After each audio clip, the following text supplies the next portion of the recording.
Keniis Concepts will be celebrating International Women's Day with a series of videos all about women. In this series, we're going to be talking about women and money, women and career, and how we can support the next generation of female leaders. Coming up in the last video of this series, we discussed the importance of supporting and fostering the next generation of female leaders and some specific tips to help us achieve this significant goal.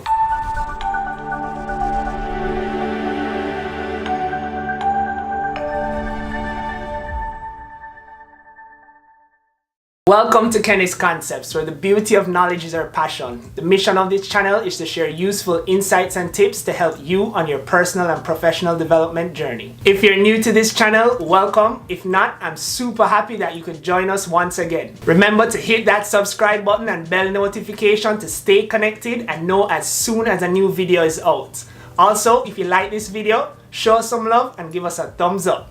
Of course, I would not be able to do any justice to this video series without being accompanied by a woman that embraces, flourishes, and makes significant strides towards all the areas we're about to discuss. I'm joined by a very good friend of mine, Georgianne Watt, who is a financial advisor, creative in the field of dance, and all in all, an amazing woman. Hi everyone, so as Paul said, my name is Georgianne Watt and I'm a financial advisor. And what I do is I educate families and individuals on how money works.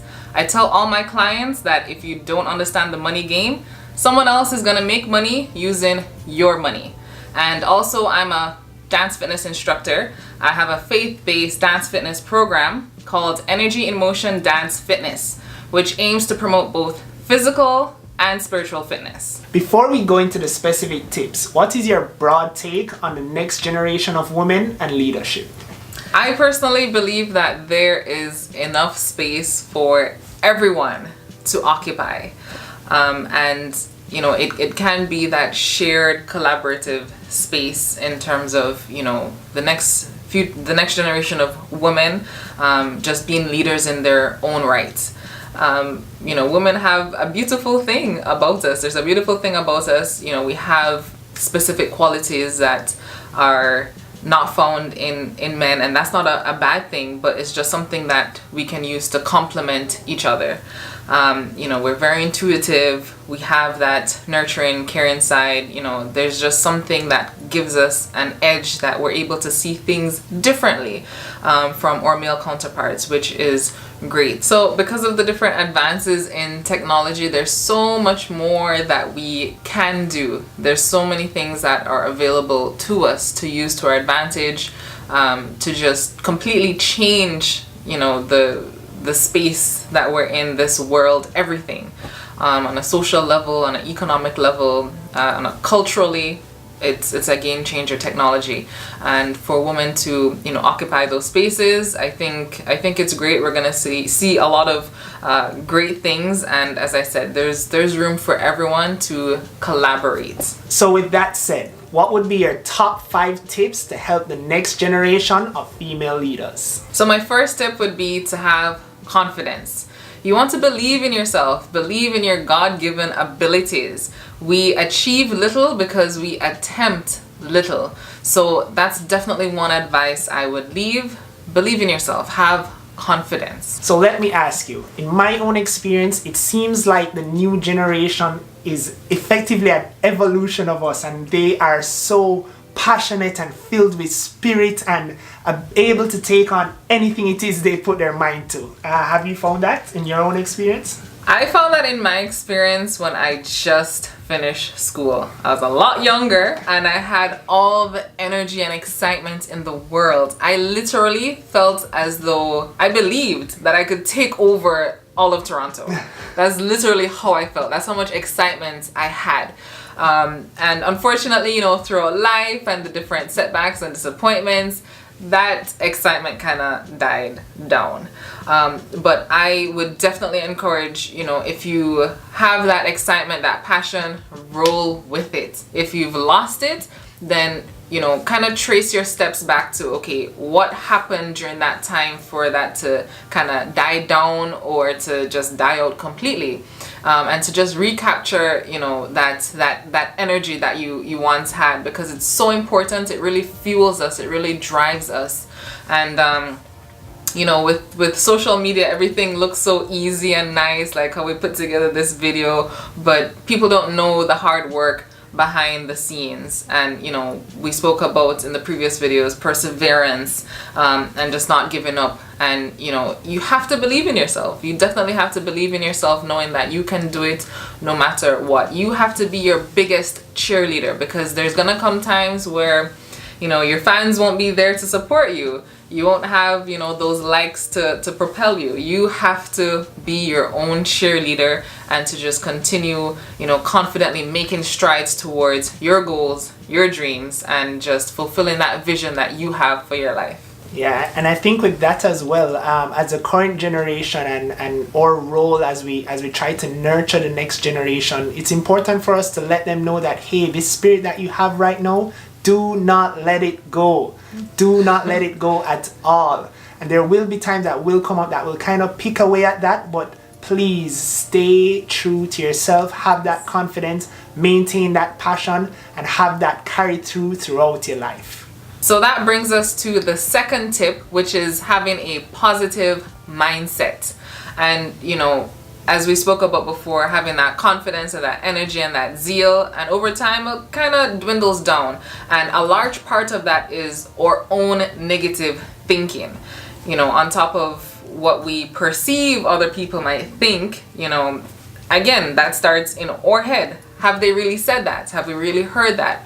You know, we definitely want to manage those voices in our heads, and to, you know, reinforce it with positive messages to make it loud or even louder than those negative voices. You know, waking up with that attitude, going to sleep with that attitude, having that mindset. For me personally, as I alluded to before, I went through a phase where that was a part of my whole persona. I had a lot of negative thoughts just constantly going on in my head, and I had to work hard at it. I, you know, posted a lot of positive quotes, inspirational quotes in my bathroom, in my room, by the light switch, on my fridge. So places that I would frequently go, I would have those positive messages just being reinforced in my mind. And that helped a great deal into, you know, kicking those negative voices to the curb. Yeah, and this is particularly impactful for the younger generation. If we as the older generation are creating a space of negativity in our own lives, that will effectively transcend to the younger generation and can have implications throughout their lives. So it's definitely important that we maintain that positivity throughout and spread positivity in any chance we get. And let me ask you, so you mentioned that negativity and that negative mindset and the agents that effectively emphasize those and bring up those a bit more. Do you think the newer generation has an additional obstacle as it relates to the prevalence of social media and the amount of negativity there is on social media today? Definitely. I'll say this. I know that as I move forward in my own life, on top of my own, you know, negative feedback, I also had other people discouraging me and killing my dreams because they were just a little bit too big for them, right? So on top of that, now you have all these other different messages just circulating. It gets overwhelming. So for the younger generation that is on social media, I see it can be so toxic. Which is why we have to be mindful of those triggers, even the time that we spend on social media. What is it that we are looking at, that we're listening to, that we're feeding our minds? We have to be very cognizant of that. So I would, you know, encourage the younger people, if you have dream killers, know who they are and cut them off, as well as what triggers those negative attitudes and, you know, emotions within yourself, especially spending time on social media. Like, Don't take it for granted that it's just a song or it's just a video or it's just a word. These things, they matter. They have a huge impact on us. We just have to be very, very aware and conscious of what's going on in our surroundings. So my third tip would be to accept and to adapt. Now, when I finished school, I got a degree in human resources. And then I thought in my mind, okay, you go to school, you get a degree, then you start working in this field, and then you progress up the career ladder. You know, unfortunately for myself, you know, my life didn't look like A, B, C, D to the end. And I know for a lot of us out there, that is not, you know, the trajectory of our lives either. So it's important to accept that, okay, this is what it is right now. I just have to adapt. You know, many people, they leave schools with degrees in one field, probably law, and they end up in medicine perhaps, right? But they just accepted that as a reality and they pivoted. Don't be afraid to pivot. Things don't always, you know, happen how you expect it to, in the timing that you want, in the way that you want, and that's okay. You just have to roll with the punches. Life will go from A to G to M before you hit Z, right? And that's okay. That's the beauty of life. It keeps you on your toes, it keeps you energetic, you know, and that's perfectly fine. Just accept and adapt. So the fourth tip is to have a plan. But beyond just having a plan, what is your why? Why are you doing this? What is the driving force behind, you know, your goal setting, your planning? What's the reason? What's the point? And this is something that has been asked to me for a long time, many times. What is your why? What is your why? And I understood it from a very surface level. And at first, my why was like many others, you know, to make a lot of money, to help people, very general. But understanding more that this why, it has to connect with you, it has to resonate with you, even make you cry to the point of tears. It evokes a strong emotion from you. So really examine that. And I know for me personally, my why, I have only now discovered it after, you know, contemplating it for about 2-3 years. What is my why? And that is to share the gospel, share the message of Christ, giving hope to others. Because there are many people out there without hope, without any source of encouragement. We're just living hopeless, empty lives. But there is hope out there.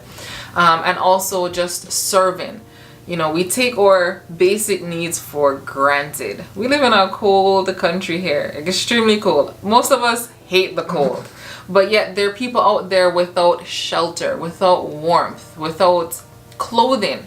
And, you know, just recognizing that need and wanting to serve and to help. And that has literally only in the recent years brought me to tears. People who I have never met in my life, to know that they're living the way that they're living and, you know, they need help. Before, I would be very kind of cold, having, you know, trying to find reasons to kind of drive up a little bit faster to like not give, opposed to like connecting with these individuals, asking their name, you know, how did you get here? And the reality is it could happen to any one of us. Yeah. But we take it for granted, so we don't even think about it. And that has literally moved me to tears. So find out, what is your why? Why are you planning your life, your career, your goals? What is the end? What is the game changer? What is the big deal? What is your why? My fifth and final tip would be to pay it forward. I believe that here in our society, we are obese with information. We are obese with resources. And it's our responsibility or duty to share that with other people. As we just spoke about before, there are people that don't have access to, you know, basic resources that we have access to. So all of this that you out there, you're learning and you're putting to use, share it with someone else. Encourage someone else. Help someone else on their business, on their ideas. Motivate or help to motivate them or hold them accountable, encourage them. Whatever it is that you need to do, pour out into others. We can only take so much. And no more, we have to empty ourselves in order to receive yet again. So pay it forward with all that you have been blessed with. For sure. So pay it forward to the next generation. Implore the next generation to pay it forward to their own generation and generations to come. And let's just have a snowball of positivity and growth and development and just greatness amongst our societies, doing exactly what we need to do to make a positive difference and make this world a better place. In the first video of this series, we discussed women and money, and in the second, we spoke about women and career. Both videos, we shared some useful tips for consideration to help in both avenues. I'll link those up in the YouTube card above, and be sure to check them out. Thank you so much for watching, and don't forget to subscribe, like, and share. Until next time, stay blessed.